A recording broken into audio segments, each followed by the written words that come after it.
প্রথম মাসে 28,03,000, দ্বিতীয় মাসে 1,19,00,000 গুণিতক 3,000।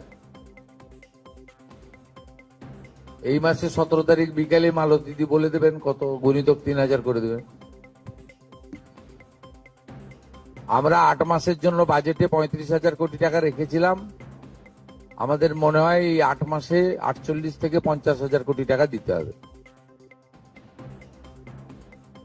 তার জন্য আমরা প্রস্তুত। আমরা অর্থ দপ্তরের সঙ্গে কথা বলেছি, ব্যবস্থা নিয়েছি, এবং আমরা প্রত্যেক মাসের এর আগের যে সরকারের যে 500 টাকার স্কিম ছিল সেটাও 10 থেকে 15 তারিখের মধ্যে যেত। এটাও 10 থেকে 15 তারিখের মধ্যে প্রতি মাসে ভেরিফাইড লোকেরা যারা প্রাপক তারা পেয়ে যাবেন, এবং সম্পূর্ণ কমপ্লিট হয়ে গেলে আমরা কয়েক মাস পরে লিস্টও দিয়ে দিতে পারবো। এখন পোর্টালে আন্ডার ভেরিফিকেশন পেন্ডিং ও কিছু থাকতে পারে।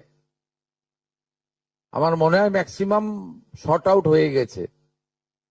এর আগে যে প্রবলেমটা হয়েছিল তাতে কিছুটা অ্যাকাউন্টসের জন্য প্রবলেম হয়েছিল, অনেকের অ্যাকাউন্ট নাম্বারের সঙ্গে ব্যাংকের, সেটা সেই প্রবলেমের জন্য আমরা সলভ করে নিয়েছি ওটা। তারপরে 3 কক্ষ বিশিষ্ট বাড়ি, এটা সম্পূর্ণ গ্রামীণ ক্ষেত্রে আমরা